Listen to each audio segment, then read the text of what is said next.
This is the Amiga 500, made by Commodore back in the late 1980s.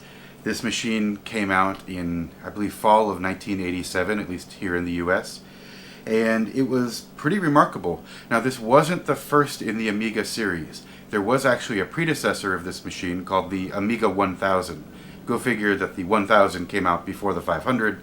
Commodore's naming system leaves a lot to be desired, but in any case. The Amiga 500 that you see here was a pretty remarkable computer for its day. Came out, as I mentioned, in late 1987, but it had some features that were not even remotely common at that point. First and foremost, it was a pretty powerful computer for that era. This is the whole computer. If you're more familiar with modern desktop PCs, this might look a little odd, but the entire computer is contained within this large unit here that has the keyboard attached to the front of it, somewhat similar in design to something like a Atari ST or an Apple II or something like that. And this machine had 512 kilobytes of RAM built in. That's about half of 1 megabyte. And for anybody who's more familiar with modern storage measurements, a megabyte is 1/1000th, more or less, of a gigabyte. So if you think about your phone that might have 64 gigabytes of storage, this thing had an absolutely minuscule amount of memory compared to something that you might have in your pocket today. But again, in late 1987, that was pretty decent. It also had a relatively advanced processor for its era. This is using the Motorola 68000 processor. That's the same CPU that a number of other popular computers from that era was using. Probably most well known would be the original line of Macintosh computers, from the Mac 128, the very first Mac, all the way through machines like the Macintosh Classic and Macintosh SE, all of Apple's original black and white Macs, with the exception of the SE30, they all used the same processor. And that same processor was used in a bunch of other home computers and even some game consoles from the 80s. So pretty powerful, pretty advanced processor for its day. The Amiga really stood out in a few ways. Primarily that it was a machine that was heavily geared towards being able to handle advanced graphics and advanced sound, which was not really common back in the mid to late 1980s. At the time this machine came out in 1987, all of the Macintoshes you could buy just about were still black and white. And a lot of other home computers might have had some color capabilities, but they would have been pretty low res, often just hooked up to your home TV. But the Amiga had the ability to connect to what was then a high definition monitor, and it could do that using what you can't entirely see here, but a very substantial RGB cable, meaning red, green, blue. So this is one cable that carried multiple color signals to a high definition monitor. End result being you got really nice crisp color graphics on this machine, and it had pretty advanced sound capabilities too, so it could pump out awesome music and sound effects. So when you factor all of these things together, plus combined with Commodore's very sizable presence in the computer world at the time, home computing I should say, this machine became especially well known as a gaming computer. Now, that's not to say the Amiga wasn't used for practical stuff. It totally was, especially other machines in this series, like the larger desktop computers, the Amiga 2000, 3000, 4000. Those were used in all kinds of more productivity-oriented realms. They were very popular in TV stations. If you watched TV in the late 80s or early 90s, if you saw any cool, swoopy graphics happening on screen, it was almost a guarantee those were probably done on an Amiga. If you remember the science fiction TV series called Battlestar Galactica, whoa, no, getting my TV series mixed up, Babylon 5, not Battlestar. If you remember Babylon 5, all of the super amazing computer graphics for Babylon 5 were done using machines much like this. So it had practical applications, but this particular model, the Amiga 500, was mostly known as a home computer with a huge orientation towards gaming. It's also a machine that had a mouse as its primary means of interacting with the operating system, and most of the games on the computer supported mouse for input. If they didn't, then you'd probably use a joystick, which I have, but it's not hooked up right now. So again, for the late 80s, this was a pretty advanced computer. but it had some limitations. One of the limitations was the built-in memory that I mentioned earlier. Half a megabyte of RAM was relatively good in the fall of 1987 when this came out, and it was certainly more than a lot of its contemporaries would have had, but certainly over the next couple of years as applications and games expanded, half a meg wasn't that much. So on the underside of the computer there's actually a little plastic trap door under there. And my Amiga 500, like most of them from that era, it actually has a little snap-in module down there that gives it another 512K of RAM, so it effectively gives it 1 full megabyte of RAM. And that little snap-in module included a clock, so that the system could keep track of the date and time. So that's pretty cool. But one of the other big limitations of this particular system is that it was entirely floppy based. All of your applications, your operating system, your games, everything came on floppy disks. And these are low density floppy disks. They hold around 880 kilobytes each. So a good amount of storage by 1987 standards, but a tiny fraction of what you would store even on a decent hard drive from the same era. So what I want to show you guys is something pretty cool that I'm really happy to have in my collection. This is called the GVP Impact Series 2 A500 HD Plus.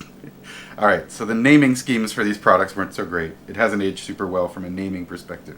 But this is a really cool gadget. And I say that for a couple of reasons. The first, something I didn't mention before, the designers of the Amiga knew that the system was pretty capable right out of the box, but that what it could include from Commodore on day one from the factory probably wouldn't be everything a user would want for the rest of time. So they included on the left-hand side of the computer, which I'm going to show you now, they included a little trap door, which you can actually see right there. I've taken the plastic off. So this trap door essentially contains a plug-in socket, and that has direct access to the CPU of the computer. So when you have a device like the Great Valley Products Impact Series 2 blah blah blah blah, you can plug it into that side door, that trap door on the left side of the computer, and it is essentially talking directly to the CPU of this computer.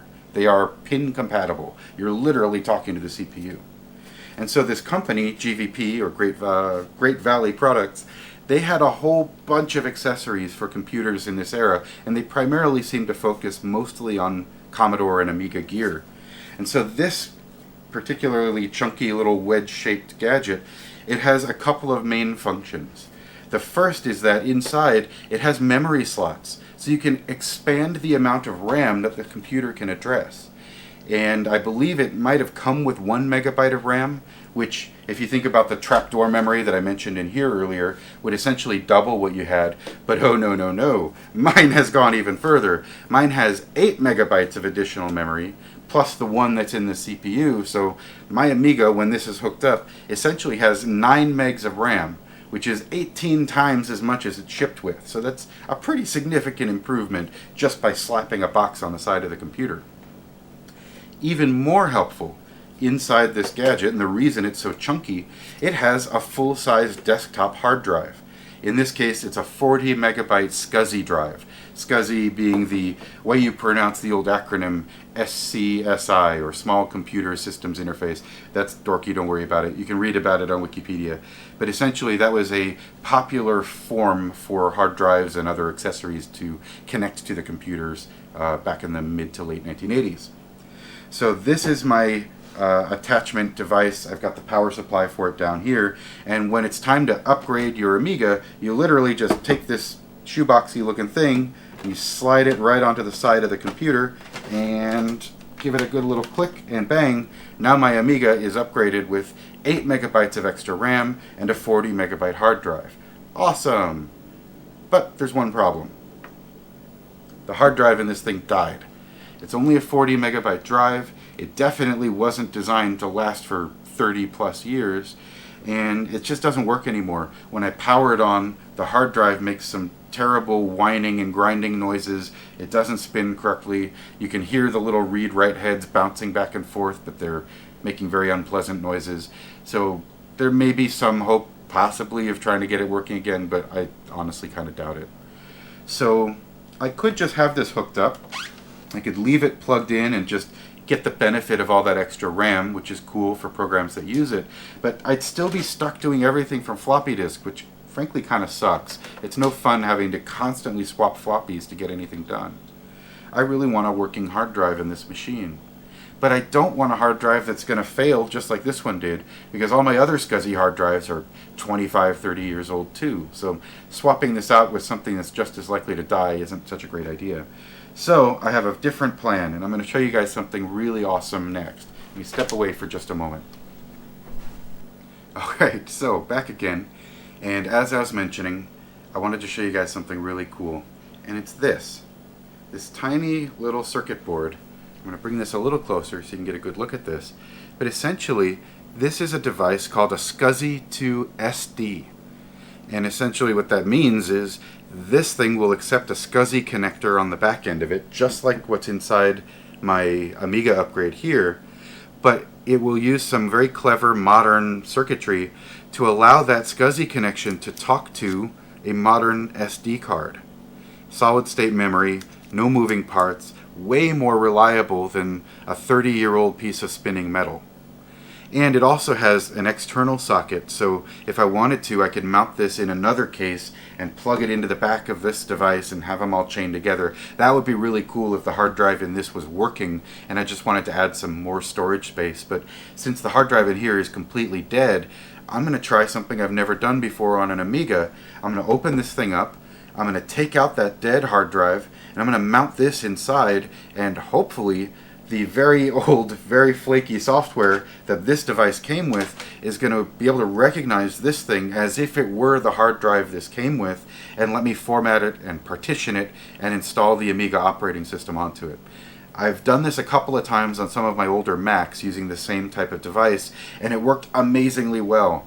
They're quick, they're silent, they don't fail, and it's a relatively straightforward process with a Mac. I'm not much of a whiz when it comes to Amiga stuff, and I don't even know if I have the right software to recognize this thing and get it formatted and install anything onto it. So we're all going to learn along with each other here, but let's see if we can make this work.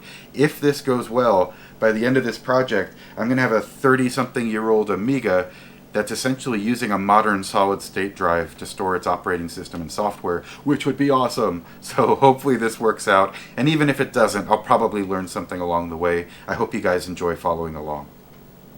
Alright, so as I've learned the hard way many times before, it's often a good idea to start a repair or upgrade project by at least first validating that the thing you're tinkering with works to begin with, before you actually try changing it. So I'm going to do that now. I'm going to hit the power switch. Now here's a weird quirk of the Amiga 500. There is no power switch on the computer. You cannot turn this thing on just by using the computer. The switch is on the power supply, which is a very large beige box that's sitting on the floor, and I hit the switch, and now the screen lights up. Good sign. The refresh rate of the screen and my camera, they're not really happy with each other, so it probably looks terrible. I won't do this for long, but I wanted to at least validate that this thing will start up from a boot floppy. So I'm going to pop that in right now.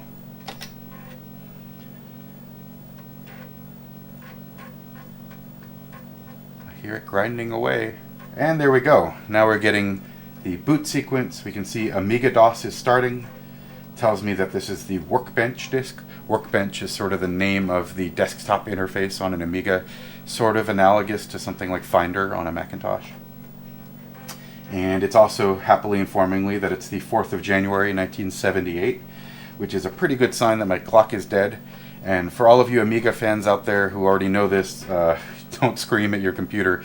Yeah, I know I need to get the battery out of that clock unit. I'll be taking that out. For anybody who doesn't know what I'm talking about, a lot of old computers included little batteries, usually like a half AA size battery, and they were there to maintain the system settings and the clock settings even when you unplug the computer.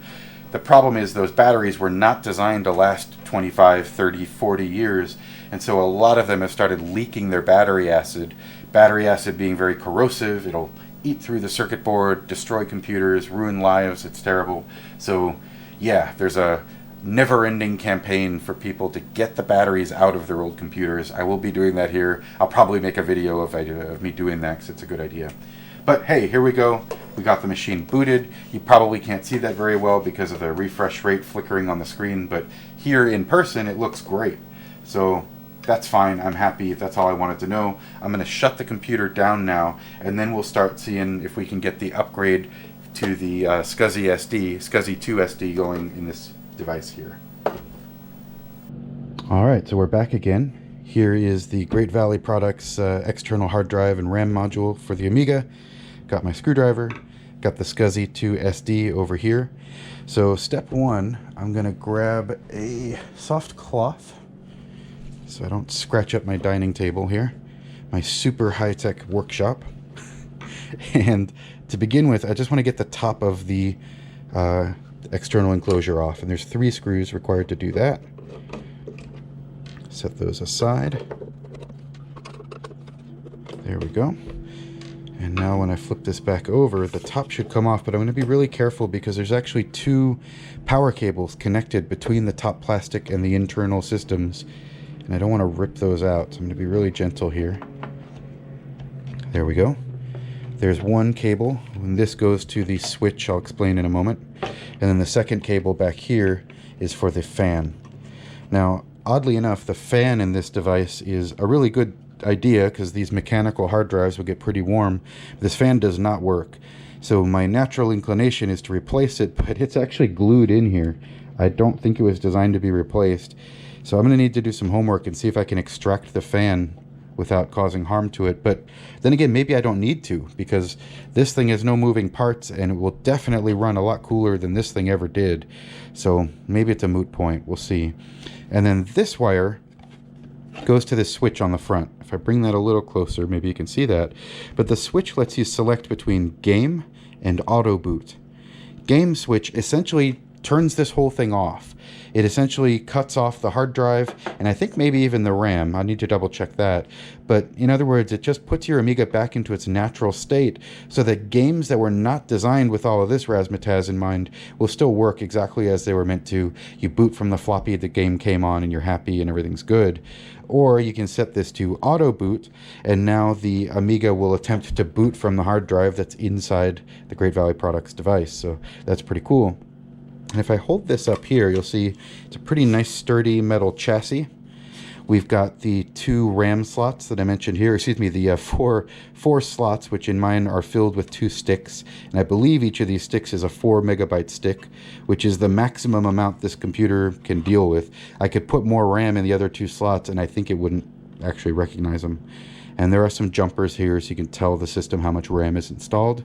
And there's also a huge row of pins right here, which are just another replication of the socket on the side. I gather from reading the manual for this thing that GVP actually sold upgrade cards that you could put inside this thing. So it's sort of like the old exhibit meme. I heard you like upgrades, so I put an upgrade in your upgrade. You could put an upgrade card in this thing. They even had a PC card, meaning literally an entire IBM compatible computer on a card that you could install in this, close it up, and then you could run DOS applications on your Amiga natively, not emulating them, but literally running them on hardware. That's cool, but I've never seen anything that would fit this slot, so I'm not going to worry about that. And so now if I flip this over again, these 4 screws are actually what's holding in this dead hard drive. So I'm going to take those out next. Move this over so I don't accidentally kill it.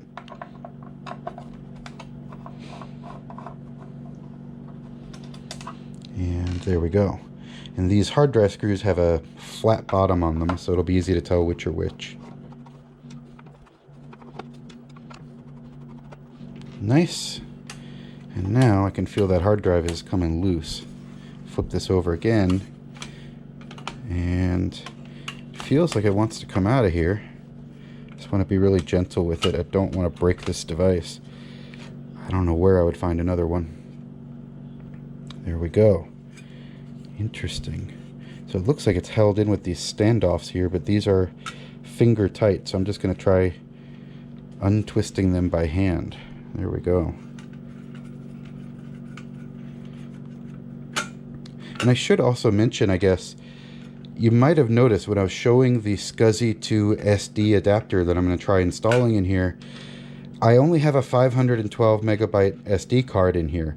Now the gadget itself, the Scuzzy to SD, I ordered it from Inertial Computing, and I'll put a link in the episode notes here, but I ordered it with a 16 gig SD card because that made sense. It'd be a nice size, but it didn't occur to me when I ordered the thing, this Amiga computer is going to really struggle to make sense out of a drive that big. That's tens of thousands of times more storage than this hard drive came with. So 16 gigs, I would have had to carve it up into a whole bunch of partitions, probably 32 partitions, and then try to figure it out from there.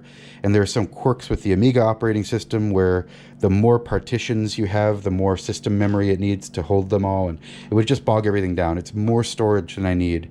So I dug around in my parts bin and found a nice old 512 meg SD card, and that is probably a much better fit for this type of computer. So not a ton of storage space by modern standards, but when you factor in this computer was happy just humming along with floppy disks, it's pretty good, so I'm not too upset about it. And here we go. So we've got the Scuzzy to SD right here. My only concern right now is that I want to mount the Scuzzy to SD in here, but I'm a little worried about shorting it out by installing it directly onto this metal plate. That doesn't seem ideal. In fact, that seems like a pretty good way to kill my new gadget, which I would really like to not do. So I'm going to do this the sort of hacky way. I'm not going to be really smart about this right now. I'm just going to get the thing installed and see if it even works. And then I'll come up with a more permanent solution for storing it in this enclosure. But yeah, I don't have a great feeling about trying to mount it onto this plate without something in between here. So for now, at least, I'm just going to see, can I reinstall these screws? Nope. They need something to attach to. Okay. That's fine. So I do want the bottom screws in here because those are what hold the logic board or the expansion board for this thing in place. Interesting.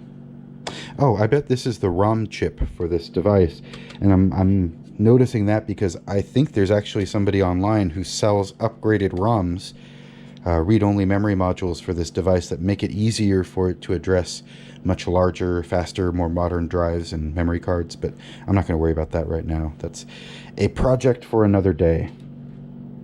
So for now, I guess what I'll be doing is just reinstalling this more or less as it was. And then I'm probably going to just put this in here, but I'm going to put it inside of an anti-static bag. Now, it's probably not ideal from a heat management perspective, but in the short term, I'm sure it's fine. I just want to see if this is going to work at all. I don't want to invest a ton of time coming up with a super clever mounting solution only to find it doesn't work with this Amiga, so I want to not get too far ahead of myself. Here is the 50-pin Scuzzy cable. Here is the standard PC-style power cable. I have an adapter that's going to turn this into the little Berg-style, floppy-style power plug on the Scuzzy to SD. So I'm going to pause here, go grab the anti-static bag and that little cable adapter, and we'll see if we can get this going. Okay, back again. Here is the little power cable adapter that I was talking about. You rip this little baggie open.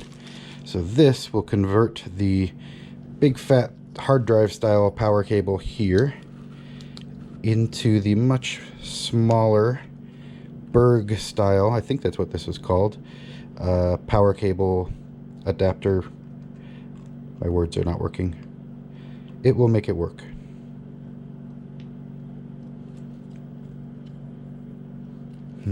Or it won't fit at all.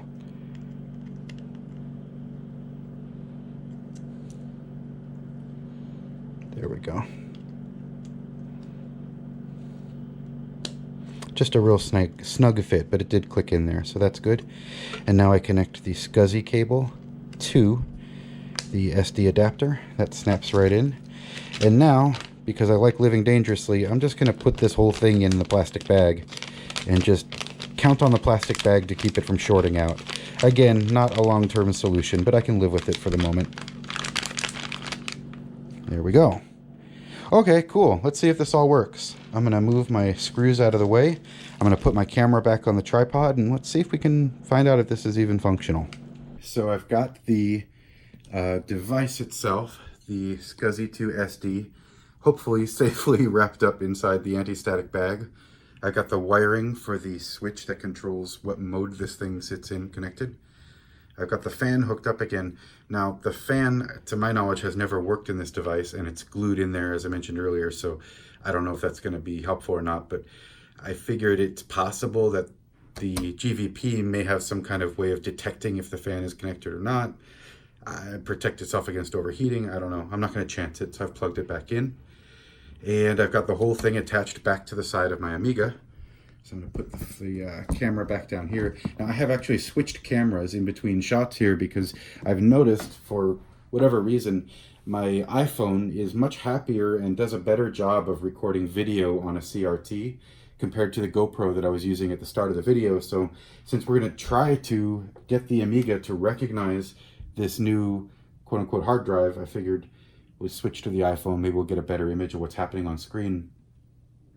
I should also mention that while I was getting things set up and kind of moving things around to do this test, my doorbell rang and I received a package which included, among other things, a 2 GB micro SD card, which I've now popped in here.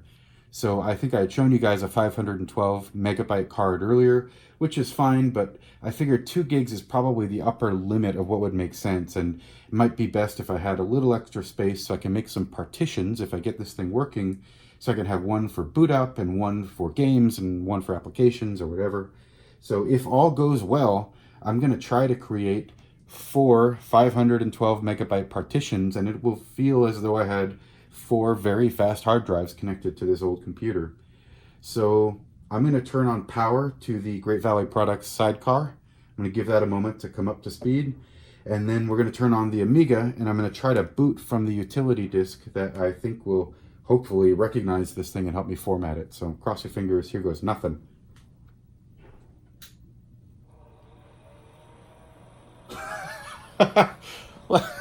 Okay, so now the fan is spinning. It's literally never spun in all the years I've owned this thing. I don't know, maybe I knocked something loose or... That's crazy. It's pretty noisy. I wonder if there's a way I can lubricate it, but hey, it works. I'm kind of shocked. I thought it was just completely dead. I've never seen it spin once. That's amazing. So now this thing is on. I've got the switch set to auto boot, which I think is the right setting. I'm going to put in the boot disk. And I've also got my operating system disk handy. Hopefully I can format this SD card and then actually copy the operating system onto the first partition. So we'll see what happens. Let's power up the Amiga. We've got power. The drive access light is flashing. Let me show you guys this. Both on the Scuzzy 2 SD and on the GVP chassis. So it does seem to be recognizing that there's a Scuzzy device connected. That's a great sign. Now, of course, the SD card is completely blank. It just came out of the packaging, so it's not like it can boot. But now the floppy drive is engaging. And cross your fingers. Hey, okay, the system's booting from the utilities disk. That's great. You set this back down. In fact, maybe I can move this here. Okay, this will work.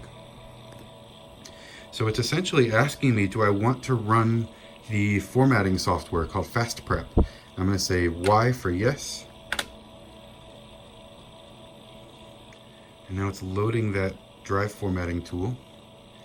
And it says, this drive was prepped under the old system, which wasn't correct. Do you want to re-prep it? Now, I don't know what old system is talking about, but yes, I do want to prep this drive. So I'm going to say, yeah, proceed. And now it says that rigid disk blocks and partition blocks have been written. That sounds positive. And now it says the default setting for this 512 megabyte drive is 3 partitions. That's interesting that it thinks it's only 512 megs when it's definitely a 2 gigabyte card. I wonder what that means. I'm going to say no, and I'm going to see if it'll let me change the size of it. No. I can change the number of partitions I get. Interesting. Well, I could set it to 8 partitions. That would be a little excessive. And it does not allow me to change that. Drive type options. Mount list. I don't know what that does. Oh, okay.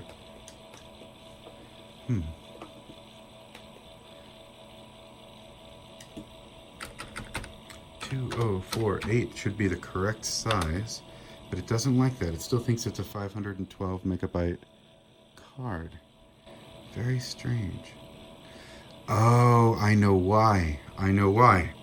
So, it's taking me a minute to think this through. The Scuzzy SD card adapter, the Scuzzy 2 SD, this thing here, before you can use it with your old computer, you have to connect it to a modern computer and tell the adapter, essentially using a little utility on the modern Windows or Mac computer, how big of a drive it's expected to support. And previously I only had the 512 meg card, and so that's what I set the Scuzzy to SD to use. But now I have the 2 gig card, so I need to plug this thing back into my modern computer and tell it that I'm using a bigger memory card now. So I'm gonna go do that. I'm gonna pause the video for a moment. I'm gonna go do that, and then let's try this again, and maybe this is gonna work. I'm pretty excited. Okay, I'm back. So I had this thing hooked up using its little micro USB connection to my modern computer, and I just used the tiny utility that the Scuzzy 2 SD allows for, and I just told it essentially this is now a 2 gigabyte card, not the 512 meg card that I had in here before.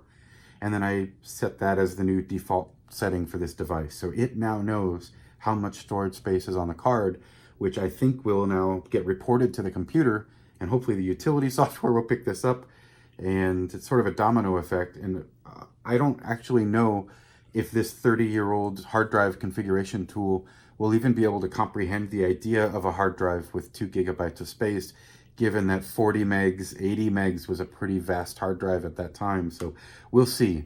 It's a long shot, but let's give it a try. So yeah, what the hell, let's give it a try. I've powered on the external chassis. The very noisy fan is now spinning, much to my shock. And now I'm going to turn on the Amiga, and hopefully the utility tool is going to boot, and we'll see what happens.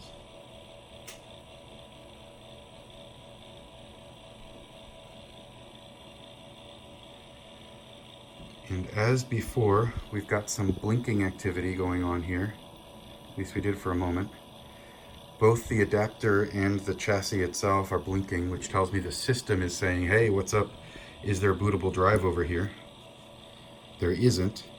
At least not yet. There's nothing on that flash drive. It's still completely blank. Now it's starting to boot from the floppy disk that has the hard drive formatting utilities. Man, that tiny drive is pretty loud. That's surprising. Okay, so now once again it's asking me, do I want to run the fast prep software? I'm going to say, why, yes, I sure do. Interesting. So it still says it's a 512 meg drive. I wonder, you know, it's possible that 512 megs is just the maximum. It's just the most that this thing can recognize. At least maybe it's the most that the chassis can recognize and communicate with, or possibly that's just the upper limit of what this software is capable of recognizing. 2 gigs might just be too much for it. So that's okay. Now, if that's the case, I don't mind. I can pop that 512 meg SD card back in here and just proceed and see how it goes. But I don't want to burn a 2 gigabyte card when 3/4 of it will never be used in here. So I'm going to shut this all down one more time. I'm going to replace the card and change the settings on the device back to 512 megs, and we'll just proceed from there and see how it goes. No sense in wasting a perfectly good 2 gigabyte card that I can use in another machine. So I'm going to pause one more time here. Okay, we're back again. I don't know which try this is, 3rd try, 4th, 5th, whatever. Doesn't matter. I've got the Scuzzy 2 SD set back so that it is expecting a 512 megabyte SD card. That's what I have inserted into the adapter. And now I'm going to boot the Amiga again. we've got the utility disk in the drive. I strongly suspect that there's just some limitation in the ROM of the external adapter, the external sled for the hard drive, or maybe in the Amiga ROM itself. It just seems to have a hard limit of 512 megs, which honestly is kind of reasonable, because think about it, that's well over 10 times as big of a hard drive as the Great Valley Products expansion chassis even came with. So I don't think that's an unreasonable limitation given the age of the device. I wonder if that's also why some folks have created upgrade ROMs for the Great Valley hard drive adapter. Let's give this a try again. So it's asking if I want to prep. I'm going to say yes. Here we go. It says that I need to prep it. That's okay. I'm going to say yes. Done. Now it's offering to do the 3 partitions trick. I don't see any problem with that, so I'm going to say yes, proceed. That's okay. I don't mind erasing a drive that has nothing on it. That's fine. And proceed. And here she goes. Now it's creating and mounting 3 different partitions, each with its own formatted volume. So it will essentially feel like I have 360 something megabyte hard drives connected to the computer if this works.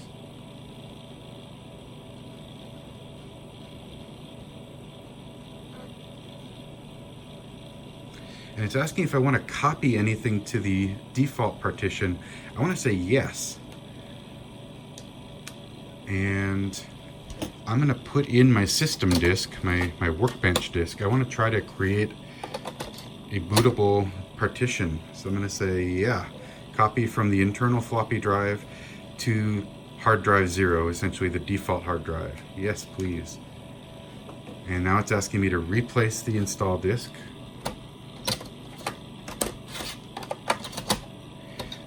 Sort of the joy of only having 1 floppy drive on a computer like this. You end up doing a lot of floppy swapping.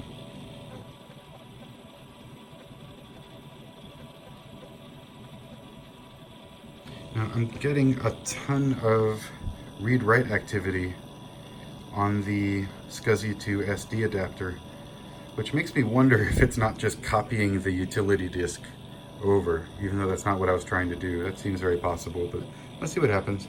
Even if that's what it does, that's still a good result.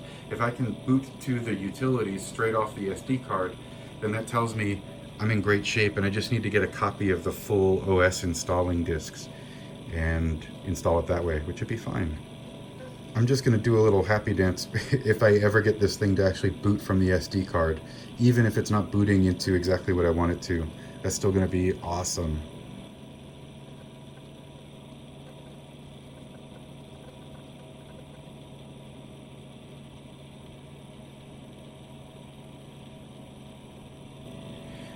Okay, so we're back. I've let it sit here for a while.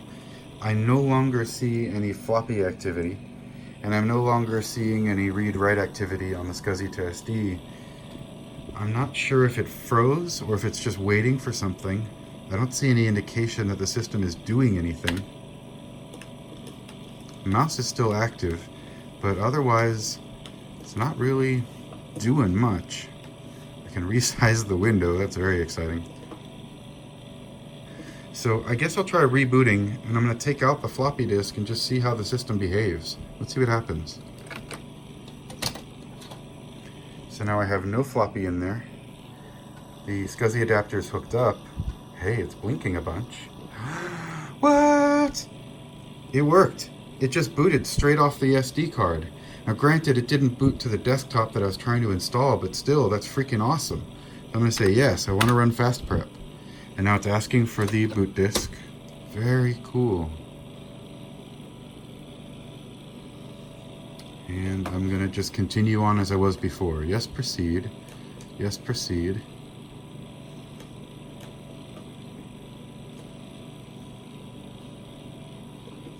Oh, oops. I just formatted the drive I was booting from. That was probably not the result I was looking for. So let's try this again. I'm going to reboot. I'll boot from the floppy. I'm going to partition and format the drive again. I'm not going to tell it to copy anything because that didn't work last time. Let's just create 3 empty partitions and see how that goes. Yes, just like before. And I'm just going to blaze through here, selecting all the default options. Yes, proceed. Yes, okay. That's fine. Wonderful.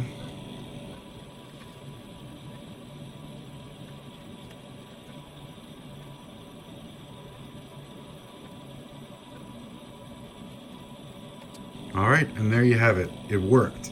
We've got 3 partitions, 166 megs, 166 megs, and 122 megs, any of which is multiple times bigger than the original hard drive that was in this adapter. So that's awesome. And I think I'm good here. So I'm gonna get out of this. Let's quit that. And now let's put in my boot disk. Reboot to the desktop. Okay, so I did a little bit of research, which frankly I should have done in advance, and I found what I think might be the right sequence of commands or specific command to copy the contents of my boot floppy over to the primary, hopefully bootable partition on my SD card. So I'm going to go to the command shell. And I guess my failing here was just not realizing how English-like the commands are for the Amiga DOS command prompt. So I'm going to try this. Copy. Oops, I need to make this window a little smaller so I can see this. There we go. Copy from, whoa. Copy all from DF0 : which is the built-in floppy drive, to, and then I have to type in the exact name of the partition I want to copy to. I think DH0A, whoa, I typed that wrong. DH0A bracket 166 megs, B, closing curly Q, and let's hit return and see what happens.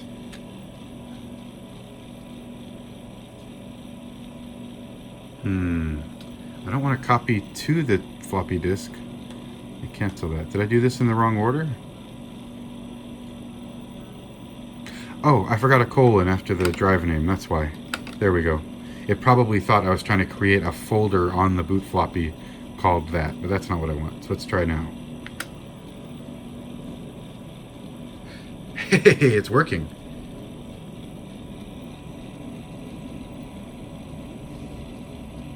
Look at that.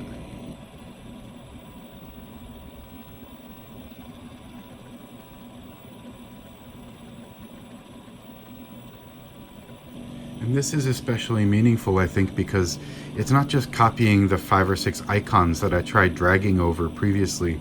That was probably never going to work because there's probably a ton of hidden files on that floppy disk that are required for the system to boot correctly. So just doing it by drag and drop was probably a failing proposition from the start. But this looks good because it's actually replicating all of the subdirectories.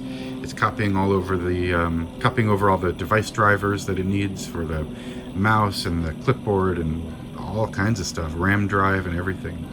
Awesome. There goes a bunch of fonts. Opal, Sapphire, Ruby. I'm guessing the fonts on the system were named after gems. That's cool. Diamond, Garnet, Emerald, Topaz.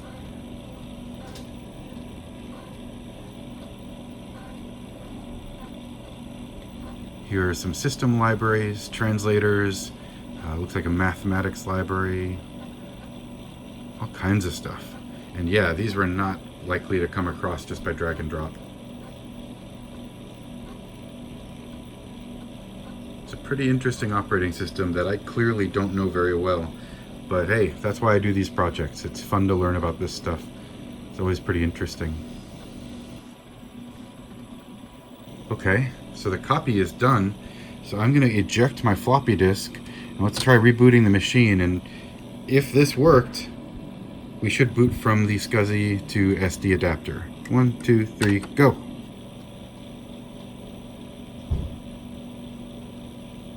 It's doing something. It's thinking about it. Oh, software failure. Lame. I'll try again. It's so hot in my apartment today. I wonder if the machine is overheating, and that's why it's being a little flaky with some of these software errors that I've seen popping up. That seems very possible. Nope. Doesn't like it. Guru meditation error. Well, I'm going to try just powering the machine off completely. It's doing something. Yeah. It's hung up on all of this. That's interesting. Let's try a complete shutdown. Oh my god, is it working?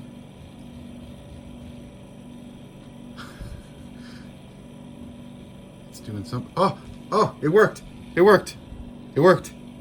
It booted up. Look at this. It booted straight off the SD card. And it rebooted. Oh no, why? Damn it. Oh man, that was so great while it lasted. Oh well, what are you gonna do? Okay, so here we are again. I'm really excited. I removed the expansion RAM from inside the Amiga in that trapdoor underneath, and that seems to have helped. I'm starting to suspect that the RAM and clock module that was installed underneath the Amiga might have actually been causing some problems. So once I took that out, everything seems to start working correctly. I got the operating system installed on the SD card. You can see how quickly the machine just booted. It was really quick. I haven't been getting those kind of funky guru meditation software errors that I was getting a whole lot before. So that creates a different project. I might want to crack this thing open and try to fix it at some point, but for now at least, I'm pretty excited. And so I thought I would end this video with something cool. So I'm going to open up my hard drive, which currently has a floppy icon, but whatever, that's okay. And there it goes. This mouse is a little worn out, so we'll muddle through here. Let me clean up the window. Let me open this and enjoy a little taste of what the Amiga can do.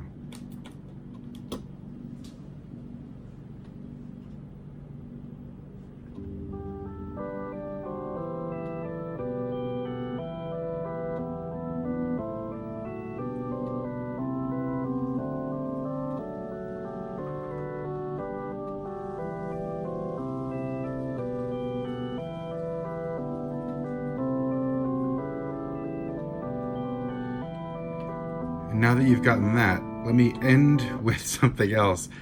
I was able to install one of the games that I was obsessed with as a kid, and I was able to get through the full installation process because the machine didn't crash halfway through, which is pretty nice. Now this is a game called Rise of the Dragon. It came on 10 floppy disks, and swapping between those floppy disks was freaking miserable. So installing them to a hard drive is amazing. It's one icon now, no floppy swapping. And I'll just play the intro and I'll let this run just so you can get a taste of what this is like. It's a pretty cool game on an amazing computer, and I'm really excited that it's working now.